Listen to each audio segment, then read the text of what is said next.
Hello students, Tiwari academy में आपका स्वागत है। आज हम कक्षा 7 गणित में अध्याय 1 पूर्णांक की प्रश्नावली 1.1 डिस्कस करेंगे। इसका पहला प्रश्न है, ऐसा पूर्णांक युग्म ज्ञात कीजिए या लिखिए जिनका योग -7 है। तो देखो, योग का मतलब है हम जो दो पूर्णांक लेंगे उन दोनों के बीच में धन का निशान लगाएंगे, यानी प्लस का निशान लगाएंगे। एक तरफ हमारा पहला पूर्णांक हो गया, इधर दूसरा पूर्णांक हो गया। क्योंकि योग इनका -7 है तो इसका मतलब जो बड़ी संख्या होगी वो माइनस की होगी। हम ऐसे ले सकते हैं कि मान लो दोनों संख्या हम ऋणात्मक लेते हैं, मतलब -2 और -5। तो ये भी माइनस का, ये भी माइनस का, दोनों मिलके -7 आ जाएंगे। या एक संख्या हम प्लस की ले लेते हैं, दूसरी संख्या हम माइनस की लेते हैं, अब भी इनका योग -7 आएगा। तो अगर हम जो भी संख्या लेंगे, अगर दोनों संख्या ऋणात्मक लेते हैं तो देखो उन दोनों को मिला के 7 आना चाहिए।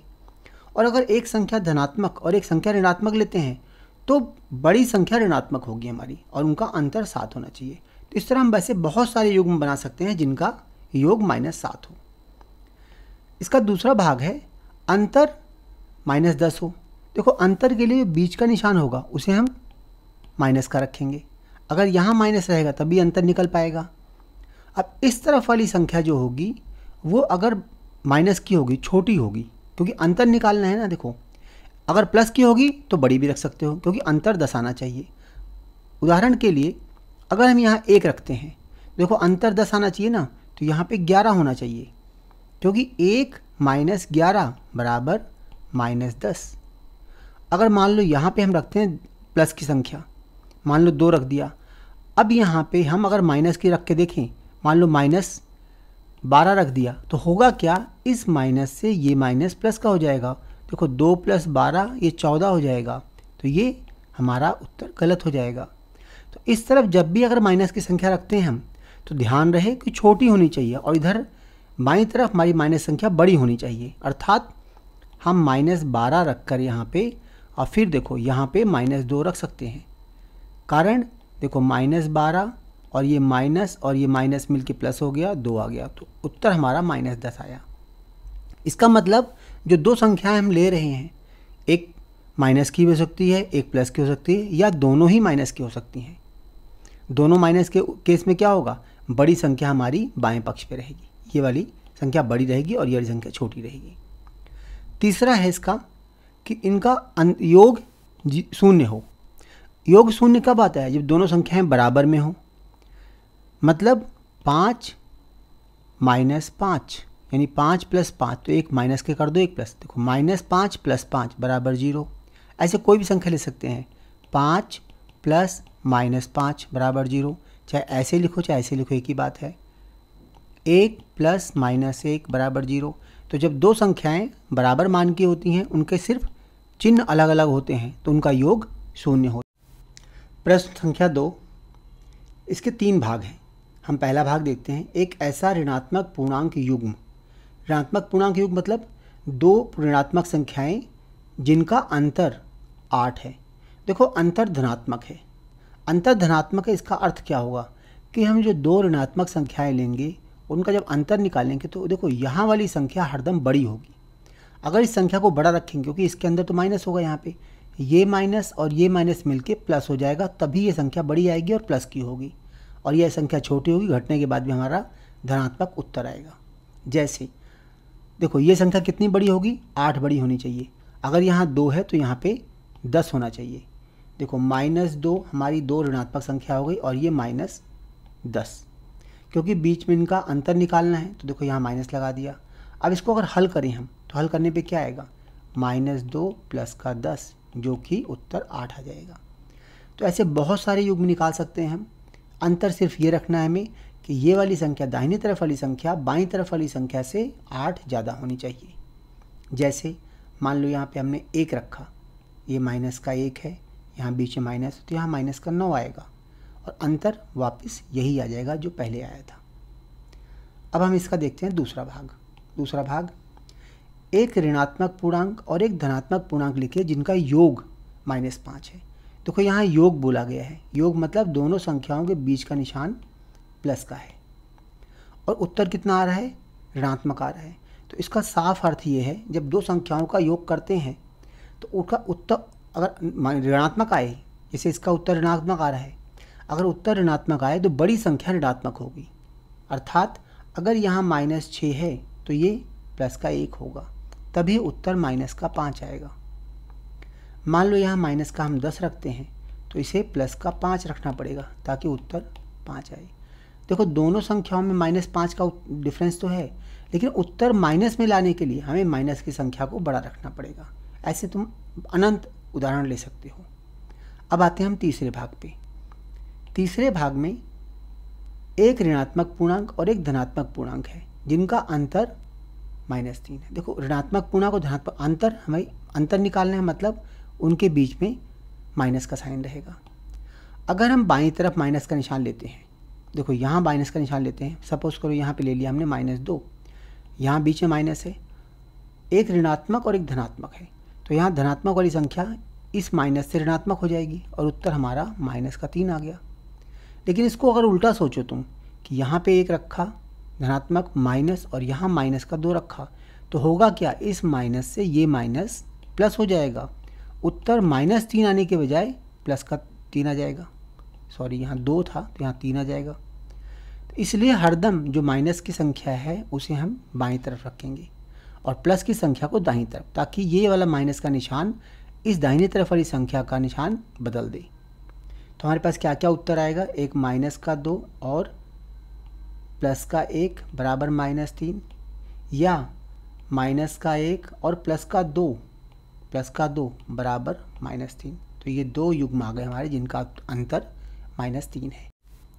प्रश्न संख्या 3, किसी प्रश्नोत्तरी के 3 उत्तरोत्तर चक्रों में टीम ए द्वारा प्राप्त किए गए अंक -40, 10 और 0 थे और टीम बी द्वारा प्राप्त किए गए अंक 10, 0 और -40 थे।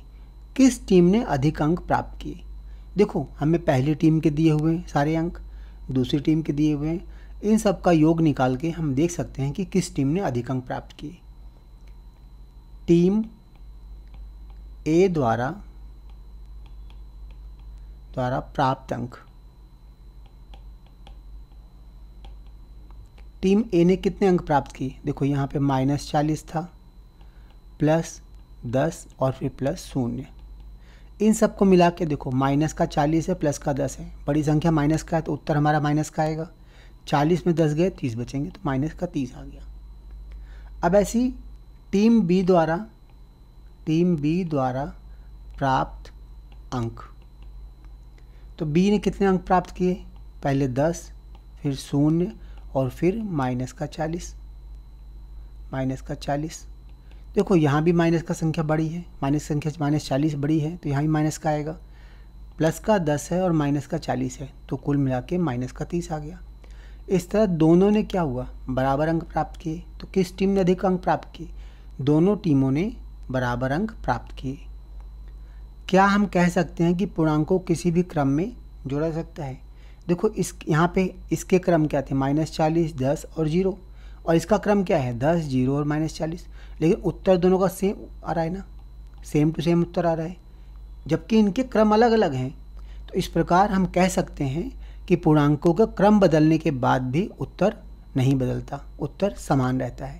तो इसका मतलब ये कह सकते हैं किसी भी क्रम में पूर्णांकों को जोड़ा जा सकता है, उत्तर समान रहता है। प्रश्न संख्या 4, निम्नलिखित कथनों को सत्य बनाने के लिए रिक्त स्थानों की पूर्ति कीजिए। देखो यहाँ हमें 5 भाग दिए गए हैं। पहला भाग है -5 + -8 बराबर -8 प्लस यहाँ क्या आएगा, देखो a जमा b बराबर b जमा a, ये नियम होता है योग क्रम विनिमय नियम, योग